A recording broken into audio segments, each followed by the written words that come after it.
आदरणीय अध्यक्ष महोदय, मैं इस सम्मानित सदन में पश्चिम एशिया में चल रहे संघर्ष और इसकी वजह से भारत के सामने आई चुनौतियों पर बात रखने के लिए उपस्थित हुआ हूं। इस समय पश्चिमी एशिया की हालत चिंताजनक है। बीते 2-3 हफ्तों में जयशंकर जी ने और हरदीप पुरी जी ने इस विषय पर सदन को जरूरी जानकारी दी है। अब इस संकट को 3 सप्ताह से ज्यादा हो रहा है। इसका पूरे विश्व की अर्थव्यवस्था पर, लोगों के जीवन पर बहुत ही विपरीत असर हो रहा है।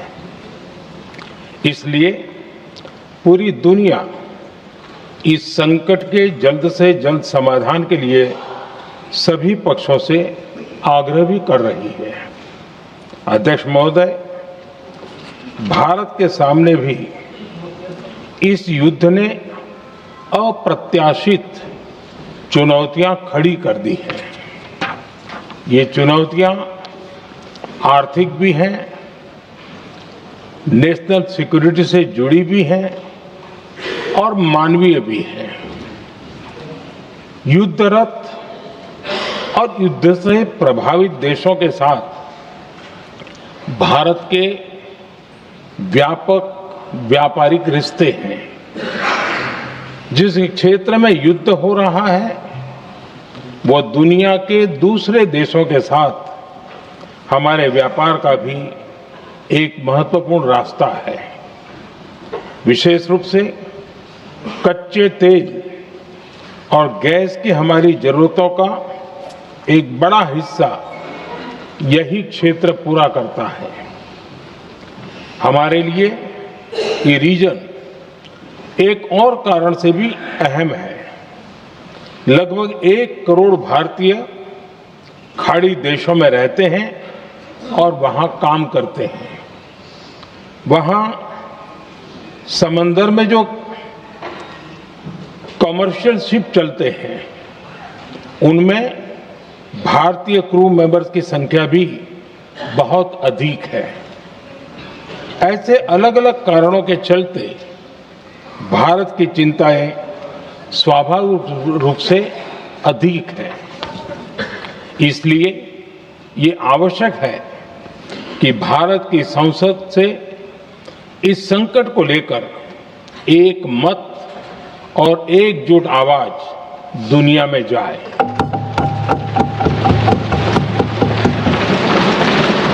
अध्यक्ष जी, जब से ये युद्ध शुरू हुआ है तब से ही प्रभावित देशों में हर भारतीय को जरूरी मदद दी जा रही है। मैंने खुद पश्चिम एशिया के ज्यादातर देशों के राष्ट्राध्यक्षों के साथ 2 राउंड फोन पर बात की है। सभी ने भारतीयों की सुरक्षा का पूरा आश्वासन दिया है। दुर्भाग्य से इस दौरान कुछ लोगों की दुखद मृत्यु हुई है और कुछ घायल हुए हैं। ऐसे मुश्किल हालात में परिवारजनों को आवश्यक मदद दी जा रही है। जो घायल है उनका बेहतर इलाज सुनिश्चित कराया जा रहा है। अध्यक्ष जी, प्रभावित देशों में हमारे जितने भी मिशन हैं वो निरंतर भारतीयों की मदद करने में जुटे हैं। वहां काम करने वाले भारतीय हो या फिर जो टूरिस्ट वहां गए हैं, सभी को हर संभव मदद दी जा रही है। हमारे मिशन नियमित रूप से एडवाइजरी जारी कर रहे हैं।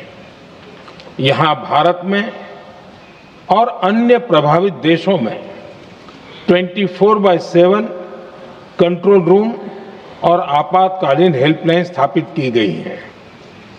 इनके माध्यम से सभी प्रभावितों को त्वरित जानकारी दी जा रही है। अध्यक्ष जी, संकट की स्थिति में देश विदेश में भारतीयों की सुरक्षा हमारी बहुत बड़ी प्राथमिकता रही है। युद्ध शुरू होने के बाद से लेकर अब तक 3,75,000 से अधिक भारतीय सुरक्षित भारत लौट चुके हैं। ईरान से ही अभी तक लगभग 1,000 भारतीय सुरक्षित वापस लौटे हैं। इनमें 700 से अधिक मेडिकल की पढ़ाई करने वाले युवा हैं। खाड़ी देशों में भारतीय स्कूलों में हजारों विद्यार्थी पढ़ते हैं। सीबीएसई ने ऐसे सभी भारतीय स्कूलों में होने वाली कक्षा 10वीं और 12वीं की निर्धारित परीक्षाओं को रद्द कर दिया है। इन बच्चों की पढ़ाई निर्बाध चलती रहे, इसके लिए सीबीएसई उचित कदम उठा रही है। यानी सरकार संवेदनशील भी है, सतर्क भी है और हर सहायता के लिए तत्पर भी है। माननीय अध्यक्ष जी, भारत में बड़ी मात्रा में कच्चा तेल, गैस और फर्टिलाइजर जैसी अनेक जरूरी चीजें हॉर्मुज स्ट्रेट के रास्ते से आती हैं। युद्ध के बाद से ही हॉर्मुज स्ट्रेट में जहाजों का आना जाना बहुत चुनौतीपूर्ण हो गया है। बावजूद इसके हमारी सरकार का ये प्रयास रहा है कि पेट्रोल, डीजल और गैस की सप्लाई बहुत ज्यादा प्रभावित न हो। देश के सामान्य परिवारों को परेशानी भी कम से कम हो, इस पर हमारा फोकस रहा है। हम सभी जानते हैं, देश अपनी जरूरत की 60% एलपीजी आयात करता है। इसकी सप्लाई में अनिश्चितता के कारण सरकार ने एलपीजी के डोमेस्टिक उपयोग को प्राथमिकता दी है। साथ ही एलपीजी के देश में ही उत्पादन को भी बढ़ाया जा रहा है। पेट्रोल, डीजल की सप्लाई पूरे देश में सुचारू रूप से होती रहे, इस पर भी लगातार काम किया गया है। अध्यक्ष जी, आज की इन परिस्थितियों में एनर्जी सिक्योरिटी को लेकर बीते एक दशक में उठाए गए कदम और भी प्रासंगिक हो गए हैं। भारत ने बीते 11 वर्षों में अपनी एनर्जी इंपोर्ट का डाइवर्सिफिकेशन किया है। पहले क्रूड ऑयल, एलएनजी, एलपीजी ऐसी एनर्जी जरूरतों के लिए 27 देशों से इंपोर्ट किया जाता था। वहीं आज भारत 41 देशों से एनर्जी इंपोर्ट करता है। अध्यक्ष जी, बीते दशक में भारत ने संकट के ऐसे ही समय के लिए कच्चे तेल के भंडारण को भी प्राथमिकता दी है। आज भारत के पास 53 लाख मीट्रिक टन से अधिक का स्ट्रेटेजिक पेट्रोलियम रिजर्व है और 65 लाख मीट्रिक टन से अधिक के रिजर्व की व्यवस्था पर देश काम कर रहा है। हमारी तेल कंपनियों के पास जो रिजर्व रहता है वो अलग है। बीते 11 वर्षों में हमारी रिफाइनिंग कैपेसिटी में भी उल्लेखनीय वृद्धि हुई है। अध्यक्ष जी, सरकार अलग अलग देशों के सप्लायर्स के साथ भी लगातार संपर्क में है। प्रयास ये है कि जहां से संभव हो वहां से तेल और गैस की सप्लाई होती रहे। भारत सरकार गल्फ और आसपास के शिपिंग रूट्स पर निरंतर नजर बनाए हुए है। हमारा प्रयास है कि तेल हो, गैस हो, फर्टिलाइजर हो, ऐसे हर जरूरी सामान से जुड़े जहाज भारत तक सुरक्षित पहुंचे। हम अपने सभी वैश्विक सहयोगियों के साथ निरंतर संवाद कर रहे हैं ताकि हमारे मैरीटाइम कॉरिडोर सुरक्षित रहे। ऐसे प्रयासों के कारण बीते दिनों हॉर्मुज स्ट्रेट में फंसे हमारे कई जहाज भारत आए भी हैं। अध्यक्ष जी, संकट के इस समय में देश की एक और तैयारी भी बहुत काम आ रही है। पिछले 10-11 साल में इथेनॉल के उत्पादन और उसकी ब्लेंडिंग पर अभूतपूर्व काम हुआ है। एक दशक पहले तक देश में सिर्फ 1-1.5% इथेनॉल ब्लेंडिंग कैपेसिटी थी। आज हम पेट्रोल में 20% इथेनॉल ब्लेंडिंग के करीब पहुंच रहे हैं। इसके कारण प्रति वर्ष करीब 4.5 करोड़ बैरल कम ऑयल इंपोर्ट करना पड़ रहा है। ऐसे ही रेलवे के बिजलीकरण से भी बहुत बड़ा फायदा हो रहा है। अगर रेलवे का इतना बिजलीकरण न होता तो हर साल करीब 180 करोड़ लीटर डीजल अतिरिक्त लगता। ऐसे ही हमने मेट्रो का नेटवर्क बढ़ाया है। 2014 में जहां देश में मेट्रो नेटवर्क 250 किलोमीटर से भी कम था, आज ये बढ़कर करीब 1100 किलोमीटर हो गया है। हमने इलेक्ट्रिक मोबिलिटी पर बहुत अधिक बल दिया। केंद्र सरकार ने राज्यों को 15,000 इलेक्ट्रिक बसें चलाने के लिए दी हैं। आज जिस स्केल पर वैकल्पिक ईंधन पर काम हो रहा है, उससे भारत का भविष्य और सुरक्षित होगा।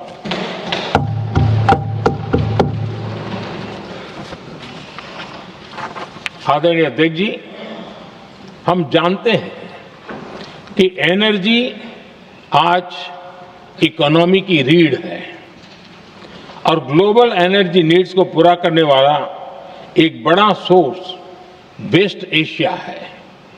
स्वाभाविक है कि दुनिया भर की अर्थव्यवस्था वर्तमान संकट से प्रभावित हो रही है और भारत पर इसका कम से कम दुष्प्रभाव हो, इसके लिए निरंतर प्रयास किए जा रहे हैं।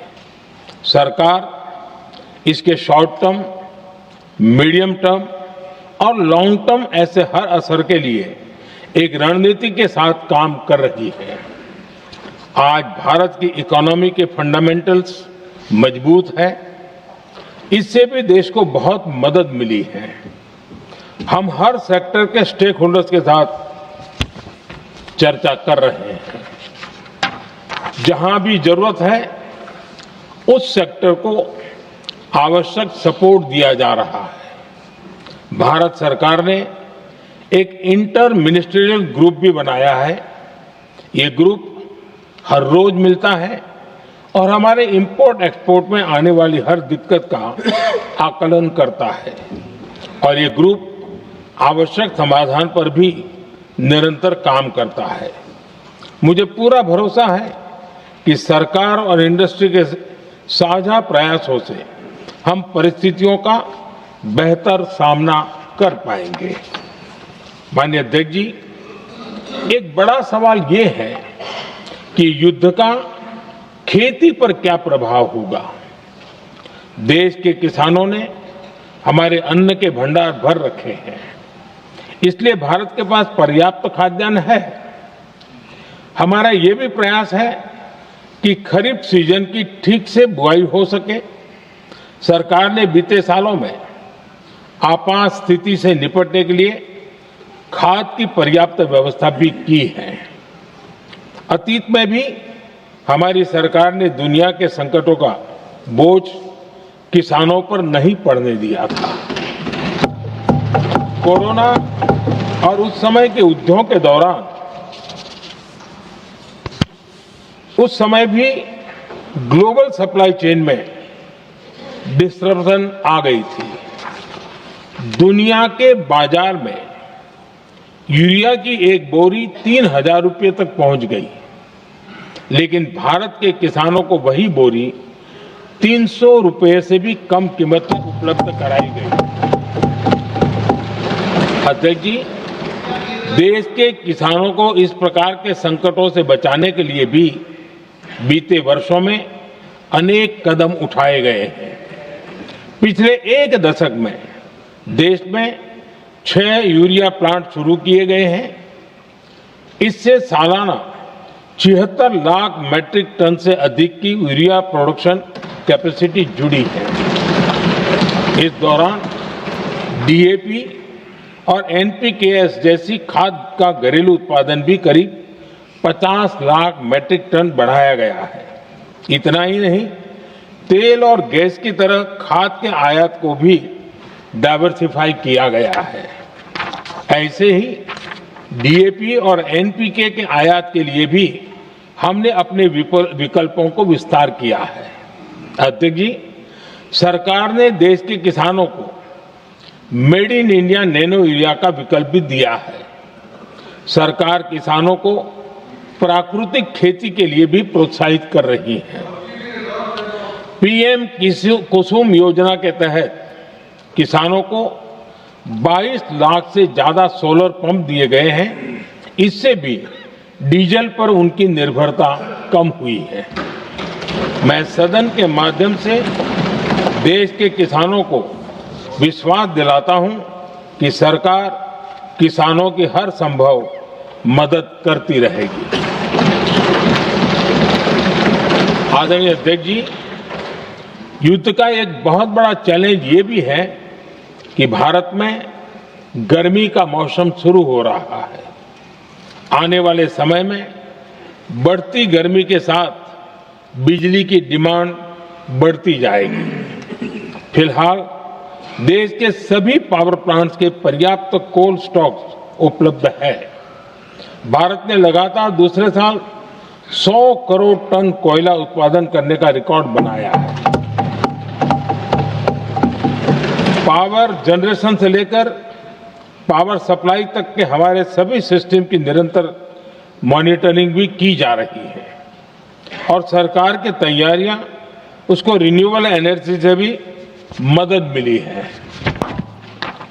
बीते दशक में रिन्यूएबल एनर्जी की तरफ देश ने बड़े कदम उठाए हैं। आज हमारी total installed power generation capacity का आधा हिस्सा रिन्यूएबल सोर्स से आता है।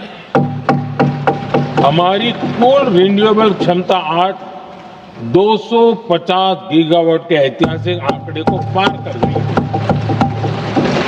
बीते 11 वर्षों में देश ने अपनी सोलर पावर कैपेसिटी करीब 3 गीगावाट से बढ़ाकर 140 गीगावाट तक पहुंचाई है। बीते वर्षों में देश में करीब 40 लाख रूफटॉप सोलर लगे हैं। इसमें पीएम सूर्यघर मुफ्त बिजली योजना से भी लोगों को काफी मदद मिली है। गोवर्धन योजना के तहत देश में आज 200 कॉम्प्रेस्ड बायोगैस प्लांट भी काम करना शुरू कर चुके हैं। ये सारे प्रयास आज देश के बहुत काम आ रहे हैं। सरकार ने भविष्य की तैयारी और बढ़ाते हुए शांति एक्ट माध्यम से देश में न्यूक्लियर एनर्जी के उत्पादन को भी प्रोत्साहित किया है। कुछ ही दिन पहले small hydro power development scheme को भी हरी झंडी दी गई है, जिससे अगले 5 वर्षों में 1500 मेगावाट नई हाइड्रो पावर कैपेसिटी जोड़ी जाएगी। आदरणीय अध्यक्ष जी, जहां तक डिप्लोमेसी की बात है, भारत की भूमिका स्पष्ट है। शुरुआत से ही हमने इस संघर्ष को लेकर अपनी गहरी चिंता व्यक्त की है। मैंने स्वयं भी पश्चिम एशिया की सभी संबंधित नेताओं से बातचीत की है। मैंने सभी से तनाव को कम करने और इस संघर्ष को खत्म करने का आग्रह किया है। भारत ने नागरिकों, एनर्जी और ट्रांसपोर्ट से जुड़े इंफ्रास्ट्रक्चर पर हमलों का विरोध किया है। कमर्शियल जहाजों पर हमला और हॉर्मुज स्ट्रेट जैसे अंतर्राष्ट्रीय जलमार्ग में रुकावट अस्वीकार्य है। भारत डिप्लोमेसी के जरिए युद्ध के इस माहौल में भी भारतीय जहाजों के सुरक्षित आवागमन के लिए निरंतर प्रयास कर रहा है। अध्यक्ष महोदय, भारत हमेशा से ही मानवता के हित में और शांति के पक्ष में अपनी आवाज उठाता रहा है।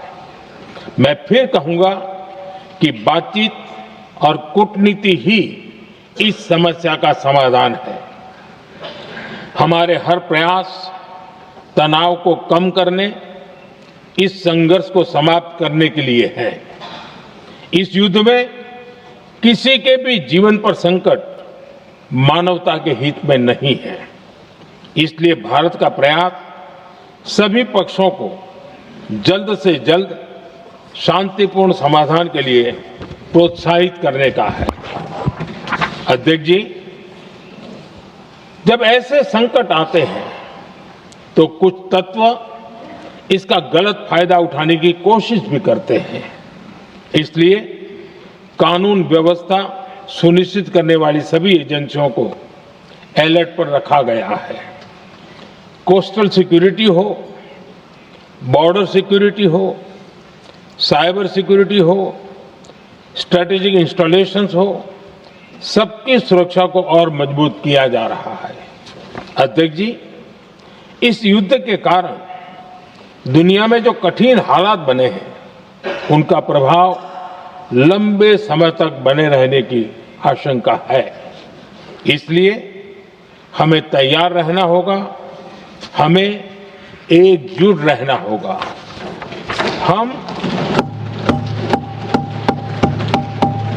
हम कोरोना के समय भी एकजुटता से ऐसी चुनौतियों का सामना कर चुके हैं।